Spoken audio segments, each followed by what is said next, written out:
Harry Potter और Azkaban का कैदी, अध्याय 13, गरुड़ द्वार और चील घाट का मैच। ऐसा लगता था कि अब रॉन और हरमाइनी की दोस्ती खत्म हो गई है।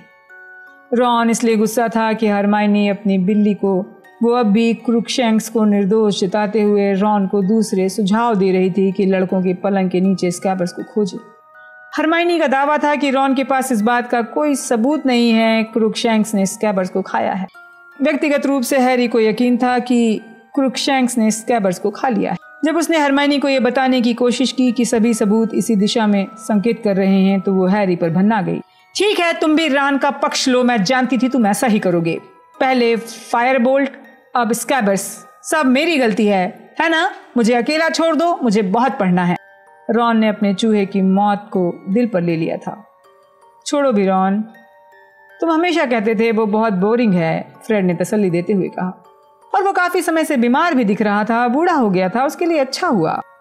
बिल्ली ने उसे खा लिया, एक झटके में उसका काम तमाम हो गया, उसे कुछ महसूस भी नहीं हुआ होगा। फ्रेड, जिनी ने गुस्से में कहा। जॉर्ज बोला, तुम ही तो कहते थे वो सिर्फ खाता है और सोता है। रॉन ने दुख से कहा, एक बार उसने हमें बचाने के लिए गोयल को काटा था, याद है हैरी? हाँ, सच है, हैरी बोला। वो उसके जीवन का महानतम क्षण था।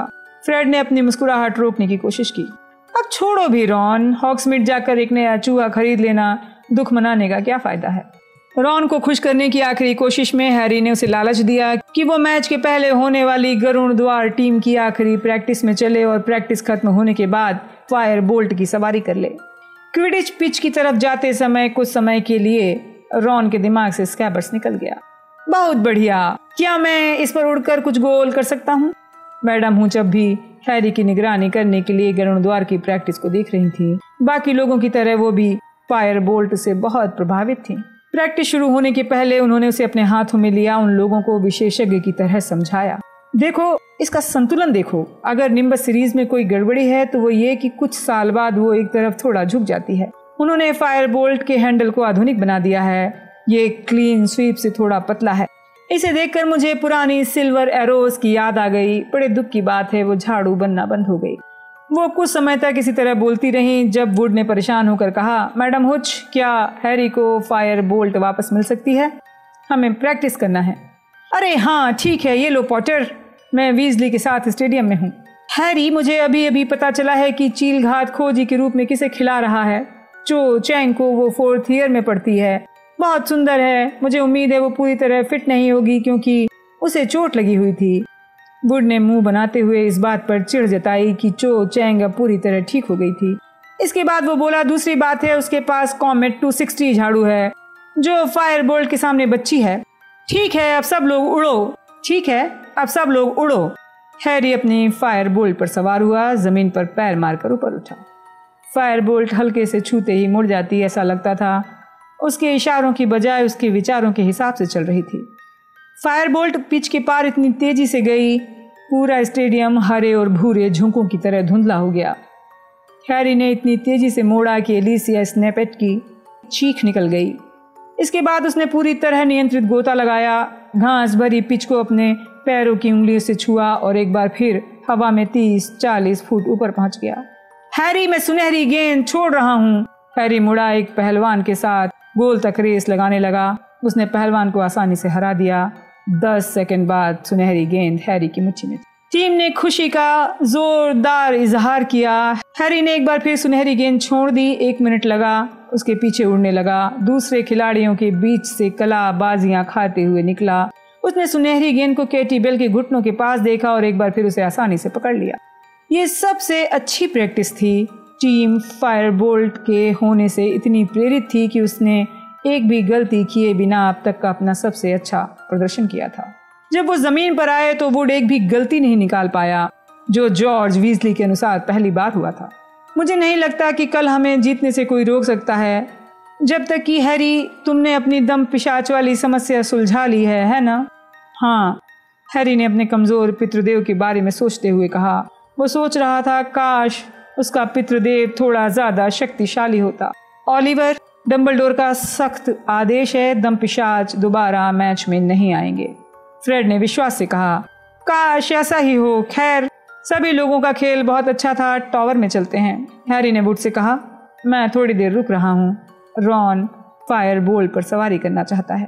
बाकी पूरी टीम चेंजिंग रूम की तरफ गई। हैरी रॉन के पास पहुंचा। लो रॉन। रॉन के चेहरे पर बेहद आनंद का भाव था।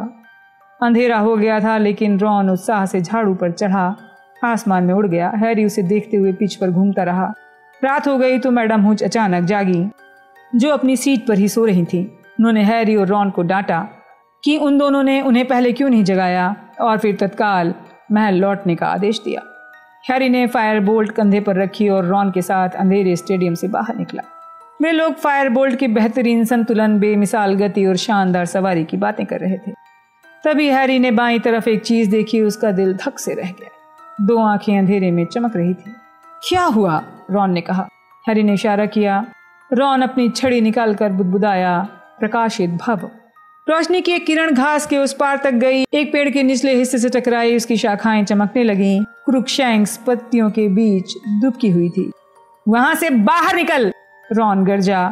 उसने नीचे झुककर घास पर पड़ा पत्थर उठाया, लेकिन इससे पहले वो कुछ कर पाता, क्रूकशैंक्स अपनी लंबी पूंछ हिलाकर गायब हो गई। देखा, हरमाइनी ने उसे खुले घूमने की छूट दे रखी है। शायद वो स्कैबर्स को हजम करने के बाद चिड़ियों को खाना चाहती होगी। हैरी ने कुछ नहीं कहा। उसने राहत भरी सांस ली। एक पल के लिए उसे लगा था कि वो आंखें ग्रिम की हैं। अगली सुबह हैरी अपने कमरे के बाकी विद्यार्थियों के साथ नाश्ता करने गया। सब लोगों का विचार था कि फायर बोल्ट के सम्मान में सबको उसके पीछे चलना चाहिए। जैसे ही हैरी बड़े हॉल में पहुंचा, विद्यार्थियों के सिर फायर बोल्ट की दिशा में घूम गए। हैरी को लगा नाग शक्ति की टीम इतनी हैरान थी जैसे उन पर बिजली गिर गई हो। क्या तुमने उसका चेहरा देखा? रॉन ने मेलफॉय की तरफ खुशी से देखते हुए कहा। उसे यकीन नहीं हो रहा है, ये तो बहुत बढ़िया है। वुड भी फायर बोल्ट की रोशनी में चमक रहा था। उसे यहाँ रख दो हैरी। उसने झाड़ू टेबल के बीच में रख दी। उसने जानबूझकर उसके नाम वाला हिस्सा ऊपर रखा ताकि सबको साफ समझ में आए कि ये फायर बोल्ट है। जल्दी ही चीलघात और मेहनतकश के विद्यार्थी अपनी टेबलों से उठकर फायर बोल्ट को देखने आने लगे। सेड्रिक डिगोरी ने हैरी को बधाई दी। पर्सी की चीलघात की गर्लफ्रेंड पेनिलोप क्लियर वाटर ने आकर पूछा, क्या वो फायर बोल्ट पकड़ सकती है?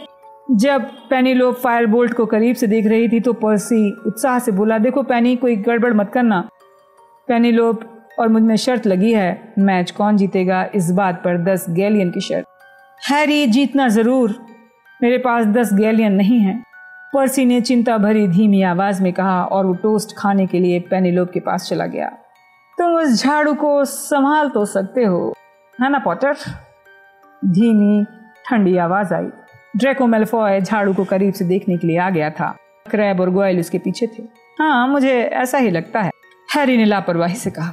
अफसोस की बात है इसमें पैराशूट नहीं लगा है, कहीं दम पिशाच आ गए तो। क्रैब और गोयल ही करके हंसने लगे।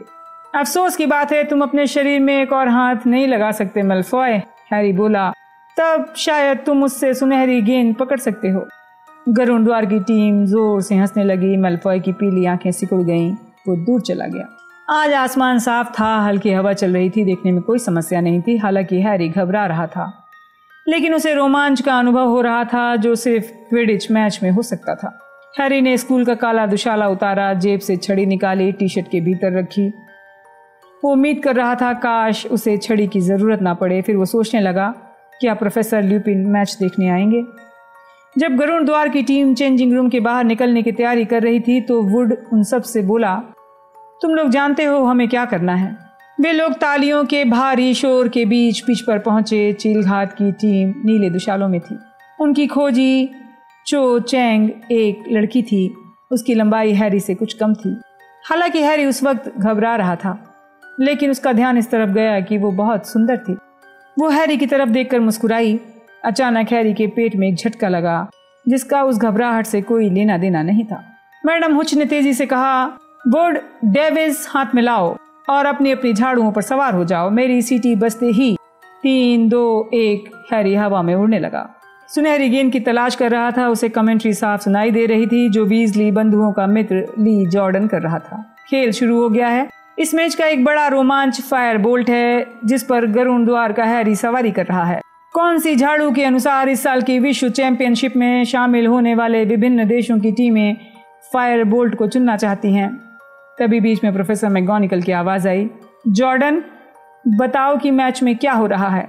आप ठीक कह रही हैं प्रोफेसर, मैं सिर्फ थोड़ी अतिरिक्त जानकारी दे रहा था। वैसे फायर बोल्ट में ऑटोमेटिक ब्रेक भी है। और जॉर्डन ठीक है, गेंद गरुड़ द्वार के पास है। गरुड़ द्वार की केटी बेल गोल की तरफ बढ़ रही है। हैरी केटी से विपरीत दिशा में उड़ने लगा। सुनहरी गेंद की झलक देखने के लिए चारों तरफ ताक रहा है। उसने देखा कि चो चैंग उसके ठीक पीछे उड़ रही है। इसमें कोई शक नहीं कि वो बहुत अच्छी उड़ान भरती है और बार बार सामने आ जाती है।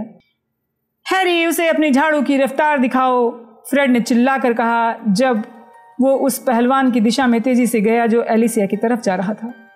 चील घाट के गोल के पास हैरी ने फायर बोल्ट की रफ्तार बढ़ा दी।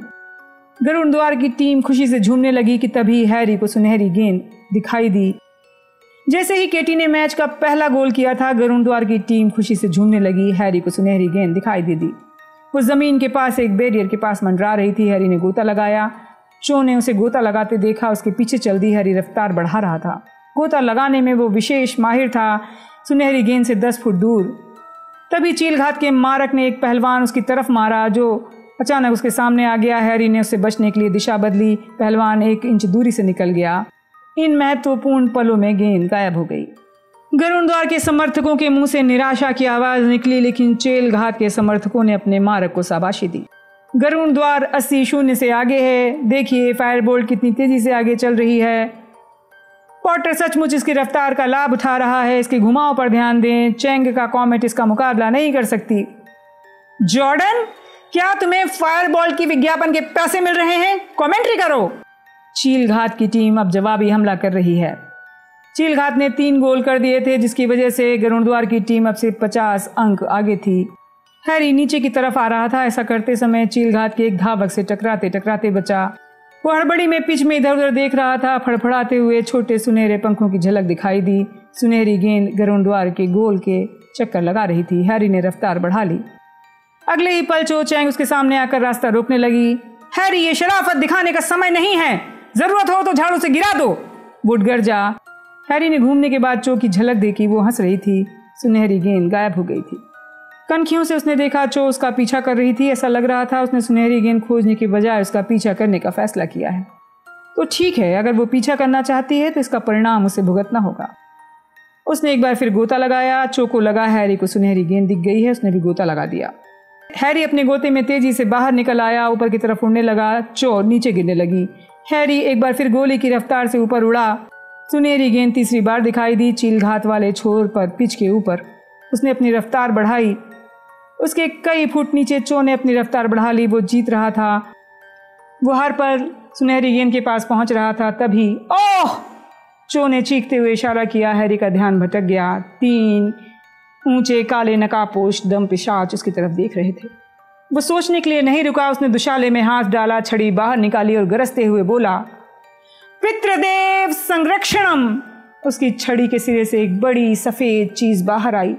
हैरी जानता था सफेद चीज सीधे दम पिशाचों पर हमला करेगी, लेकिन वो देखने के लिए रुका नहीं। हैरानी की बात थी, उसका दिमागी संतुलन गायब था। उसने आगे देखा। अब सुनहरी गेंद के करीब था। उसने छड़ी को पकड़े हुए हाथ फैलाया। संघर्ष करती सुनहरी गेंद को उंगलियों में बंद कर लिया। मैडम हुच की सीटी बजी। हैरी बीच हवा में घूमा। उसने 6 लाल आकृतियों को अपनी तरफ आते देखा। नीचे गरुड़ द्वार के विद्यार्थियों का शोर सुनाई दे रहा था। शाबाश! वुड बहुत देर तक चिल्लाता रहा। एलिसिया, एंजेलिना और केटी ने हैरी को चूम लिया। फ्रेड ने उसे इतनी कसकर गले लगाया कि हैरी को लगा उसका सिर अलग होने वाला है। हैरी झाड़ू पर से उतरा। उसने देखा गरुड़ द्वार के समर्थक भागकर पिच पर आ रहे थे। रॉन सबसे आगे था। इससे पहले कि उसे पता चल पाता, खुशी से चिल्लाती भीड़ ने उसे घेर लिया। हाँ, वाह वाह! रॉन चीखा और हैरी के हाथ को हवा में उठा दिया। बहुत अच्छे हैरी, पर्सी ने खुश दिखते हुए कहा। मैं 10 गैलियन जीत गया हूँ। जाकर पेनीलोप को ढूंढता हूँ। कमाल कर दिया हैरी, सीमस फिनिगन चिल्लाया। बहुत बढ़िया, हैग्रिड ने गरुड़ द्वार के विद्यार्थियों के सिर के ऊपर से गरजते हुए कहा। बहुत बढ़िया पितृदेव था। हैरी के कान में धीमी आवाज आई। हैरी ने पलट कर देखा। प्रोफेसर ल्यूपिन खड़े थे जो बहुत खुश थे। हैरी ने रोमांचित होकर कहा, दम पिशाचों का मुझ पर जरा भी असर नहीं हुआ। मुझे कुछ भी नहीं लगा। ऐसा इसलिए क्योंकि वो दम पिशाच नहीं थे। प्रोफेसर ल्यूपिन ने कहा, आकर खुद देख लो। हैरी को भीड़ से निकालकर पीछे कोने में ले गए। ल्यूपिन ने कहा, तुमने तो मेलफॉय को डरा ही दिया। हैरी घूरने लगा। मेलफॉय, क्रैब, गोआइल और नाग शक्ति का कप्तान मार्कस फ्लिंट जमीन पर पड़े थे। सब अपने लंबे काले नकाब वाले दुशालों से बाहर निकलने की कोशिश कर रहे थे। प्रोफेसर मैगोनिकल उनके पास खड़ी थीं और बहुत गुस्से में थीं। वो उन पर बरस रही थीं। बहुत ही घटिया चाल थी गरुड़ द्वार के खोजी को नुकसान पहुंचाने की ओछी और कायराना कोशिश। तुम सबको सजा मिलेगी, इस बात के लिए नाग शक्ति के 50 पॉइंट काटे जाते हैं। मैं तुम लोगों को कभी माफ नहीं करूंगी। इस बारे में प्रोफेसर डंबलडोर से बात करूंगी, वे यहीं आ गए हैं।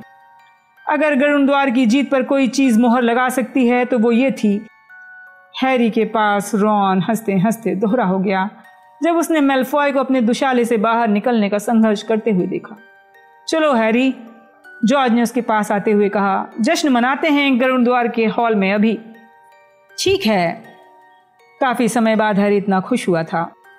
वो और उसकी टीम के खिलाड़ी अपने लाल दुशाले पहने ही सबसे आगे चल रहे थे। स्टेडियम से निकलकर महल में पहुंच गए।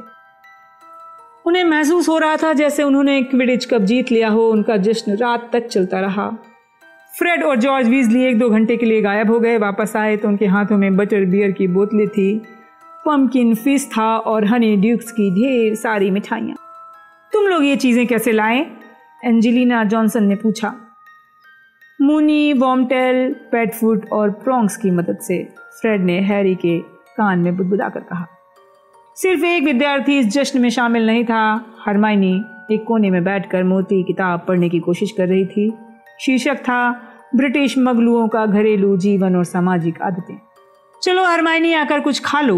हैरी ने रॉन की तरफ देखते हुए सोचा कि क्या वो इस खुशी भरे माहौल में अपने झगड़े को भुला देगा। मैं नहीं खा सकती हैरी, मुझे अभी 422 पेज और पढ़ने हैं। उसने रॉन की तरफ देखा। वो नहीं चाहता कि मैं जश्न में शामिल हो जाऊं। इस बात पर बहस की कोई गुंजाइश नहीं है, क्योंकि रॉन ने उसी समय जोर से कहा, अगर स्कैबर्स को खाया नहीं गया होता तो वो फर्स्ट फ्लाइज खा लेता, उसे बहुत पसंद थी। हरमाइनी की आंखों से आंसू बहने लगे। हैरी कुछ कह पाता इसके पहले ही सुबकते हुए लड़कियों के कमरे की तरफ उसने दौड़ लगा दी। क्या तुम उसे थोड़ी राहत नहीं दे सकते? हैरी ने रॉन से पूछा। नहीं, अगर वो स्कैबर्स के मरने पर दुखी होती तो ये हो सकता था, लेकिन वो अपनी गलती मानने को तैयार ही नहीं है। गरुड़ द्वार का जश्न तभी खत्म हुआ जब प्रोफेसर मैगोनिगल ने रात को 1 बजे अपने चौकड़ी वाले ड्रेसिंग गाउन और जूड़े में जाली बांधकर वहां पर आईं। उन्होंने सबको बिस्तर पर जाने का आदेश दिया। हैरी और रॉन सीढ़ियां चढ़कर अपने कमरे में चले गए। थकान से चूर हैरी बिस्तर पर गया। चंद्रमा की रोशनी से बचने के लिए उसने बिस्तर के पर्दे लगा लिए। वो लेटा और अगले ही पल सो गया। उसने अजीब सपना देखा। वो जंगल में जा रहा था। फायर बोल्ट उसके कंधे पर थी। वो किसी चांदी जैसी सफेद चीज का पीछा कर रहा था। सामने वाली चीज तेजी से चलने लगी। हैरी भी भागने लगा। वो चीज आगे के पेड़ों से घूमती हुई निकल रही थी। हैरी को पत्तियों के बीच उसकी झलक दिख रही थी। हैरी तेजी से भाग रहा था, लेकिन सामने वाला जानवर भी उतनी ही तेजी से भाग रहा था। वो खुले मैदान पर पहुंचने वाले थे कि एक मोड़ मुड़ा और नहीं! हैरी अचानक जागा। उसे लगा जैसे किसी ने कसकर थप्पड़ मार दिया हो। घूप अंधेरे में उसने अपने पर्दे को टटोला।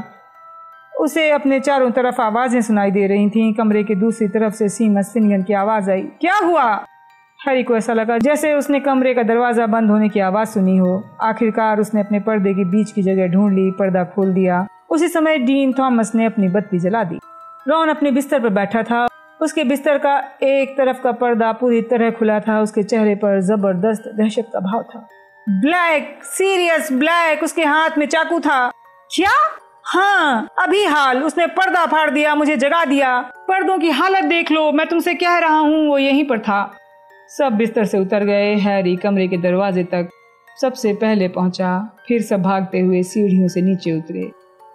कौन चिल्लाया था? तुम लोग क्या कर रहे हो? बहुत सारी आवाजें एक साथ आईं। हॉल में आग बुझ रही थी, लेकिन चमक बाकी थी, जिसमें जश्न के अवशेष थे। हॉल खाली था। तुम्हें यकीन है कि तुम सपना तो नहीं देख रहे थे रॉन? मैं तुमसे कह रहा हूं, मैंने ब्लैक को देखा था। इतना शोर क्यों हो रहा है? प्रोफेसर मैगोनिगल ने हमें बिस्तर पर जाने को कहा था। कुछ लड़कियां सीढ़ियों से उतर कर नीचे आईं, ड्रेसिंग गाउन में जमाई ले रही थी। लड़के भी दिखाई देने लगे। बहुत बढ़िया, अभी तक जश्न मनाया जा रहा है, फ्रेड वीजली ने खुश होते हुए कहा। सब लोग अपने कमरे में जाओ, पर्सी ने हॉल में तेजी से आते हुए कहा। पर्सी, सीरियस ब्लैक आया था हमारे कमरे में, उसके हाथ में चाकू था, उसने मुझे जगा दिया, रॉन ने धीमे से कहा। बकवास मत करो, तुमने ज्यादा खा लिया है, बुरा सपना देखा होगा, पर्सी ने हैरान दिखते हुए कहा। जब मैं कह रहा हूं बस भी करो, बहुत मस्ती कर ली। प्रोफेसर मैगोनिगल फिर से आ गई। हॉल में दाखिल होते समय उन्होंने दरवाजे को धमाके से बंद कर दिया। चारों तरफ गुस्से से देखने लगी। मैं खुश हूं कि गरुड़ द्वार ने मैच जीत लिया है, लेकिन ये तो मूर्खता है पर्सी, मुझे तुमसे ये उम्मीद नहीं थी। मैंने अनुमति नहीं दी प्रोफेसर, पर्सी ने गुस्से में विद्यार्थियों को घूरा। मैं इन सबको बिस्तर पर जाने के लिए कह रहा था, मेरे भाई रॉन ने सपना देखा है। वो सपना नहीं था प्रोफेसर, मेरी आंख खुली तो प्रोफेसर सीरियस ब्लैक मेरे बिस्तर के पास खड़े होकर मुझे देख रहा था, उसके हाथ में चाकू था।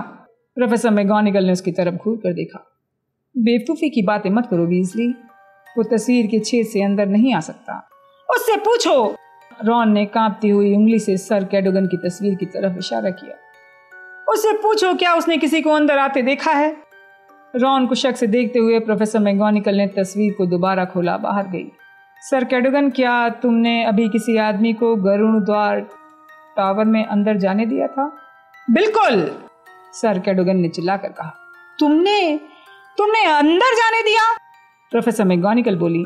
लेकिन पासवर्ड? उसके पास पासवर्ड था, सर कैडोगन ने गर्व से कहा। उसके पास पूरे हफ्ते के पासवर्ड थे, वो एक कागज से पासवर्ड पढ़ रहा था। प्रोफेसर मैगोनिगल तस्वीर के छेद में से निकलकर दोबारा अंदर गईं और स्तब्ध भीड़ के सामने खड़ी हो गईं। उनका चेहरा चौक की तरह सफेद था। किस महामूर्ख ने इस हफ्ते के पासवर्ड लिखकर उन्हें लापरवाही से रख दिया था? उन्होंने कांपती आवाज में कहा। सन्नाटा छा गया। एक थरथराती हुई चीख सुनाई दी।